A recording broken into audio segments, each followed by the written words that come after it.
We are out on my Thruxton, and I've had this now for 5 years coming up, so I think I'm well placed to do a long-term owner's review. So we've done about 11,500 miles on this, so it's more of a toy than a workhorse. And there's a couple of things that I like about it, and of course there's a couple of things that are a little bit So the biggest downside on the bike is the tubed tyres. So having had 2 punctures in very short succession, it did knock my confidence in using the bike. I've got a tubeless conversion kit, I just haven't got around to doing it.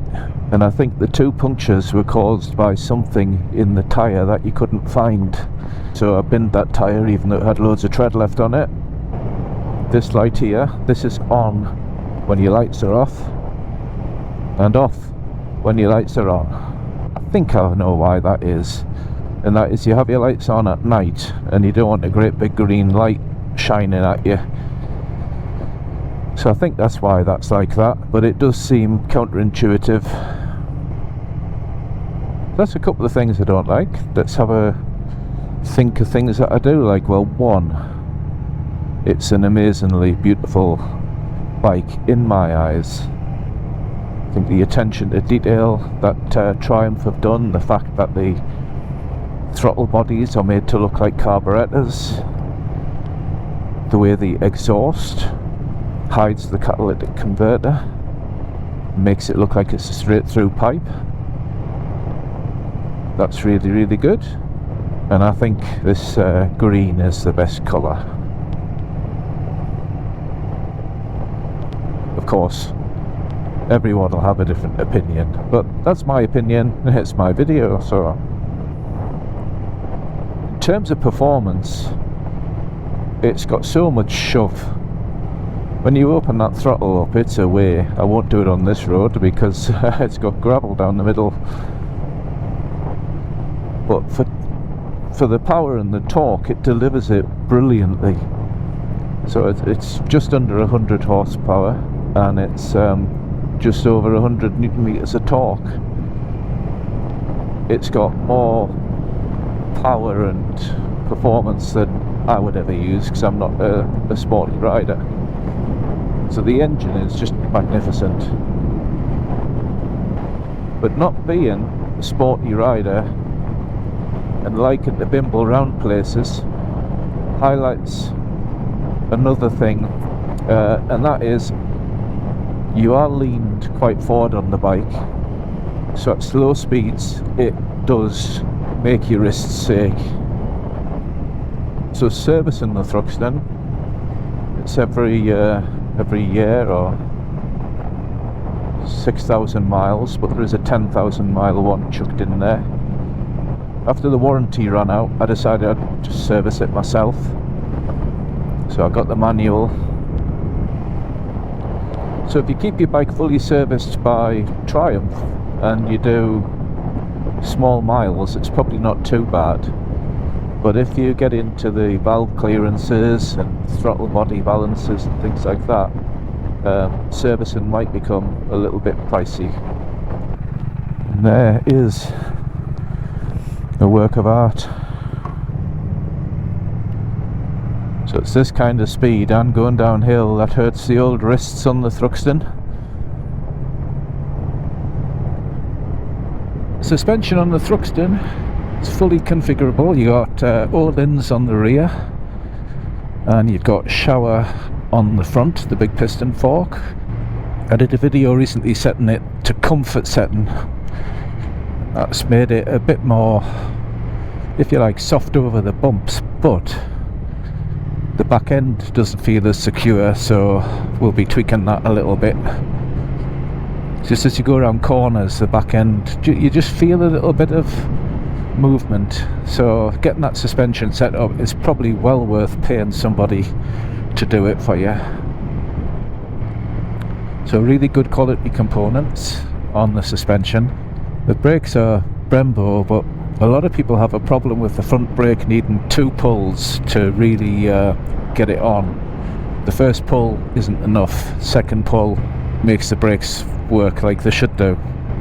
This is the 2019 model, and it's definitely a problem on the models before 2019. The other thing that was an issue was the brake caliper fouling on the disc. That was on the early Thruxtons, but that's all been sorted now. But stopping power, the back brake's actually good on this bike, as well as the front. So if you're slow manoeuvring, it's pretty good. So yeah, suspension, brakes, I have no issues really. Right, so after a ride and you get your Thruxton back, you need to give it a clean. And there's so many different metal surfaces. You've got chrome or polished aluminium, you've got brushed aluminium, lots of different surfaces, but you can't get at most of it. It just takes a bit of time. Cleaning in between the fins, things like that. And you absolutely need to take care of your bike. So I made a mistake once.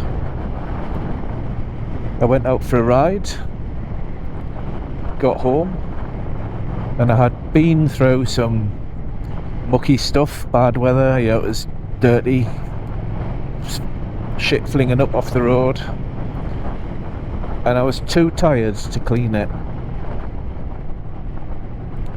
So I parked it up, and I think it was about 2 days, maybe 3 days later, I got it out to give it a clean.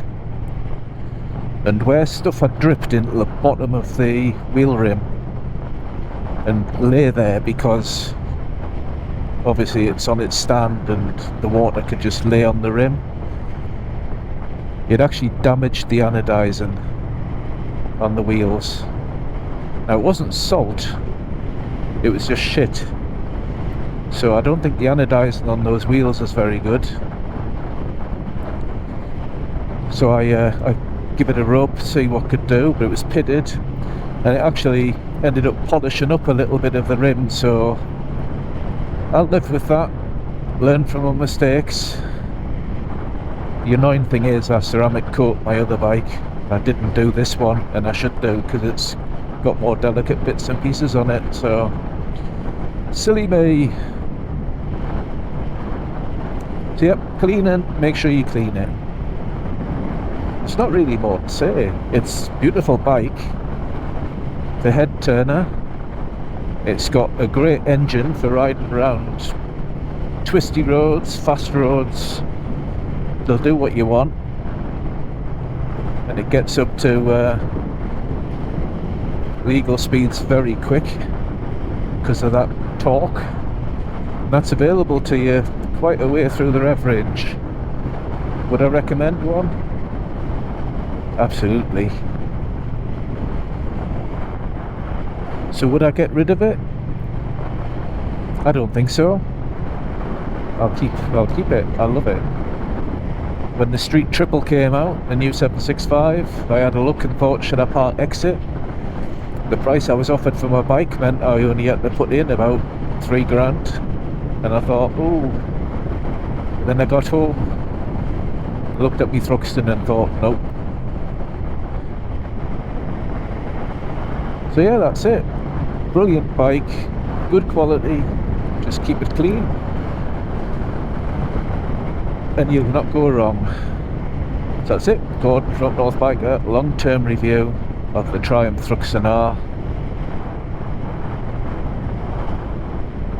Keep safe and keep riding.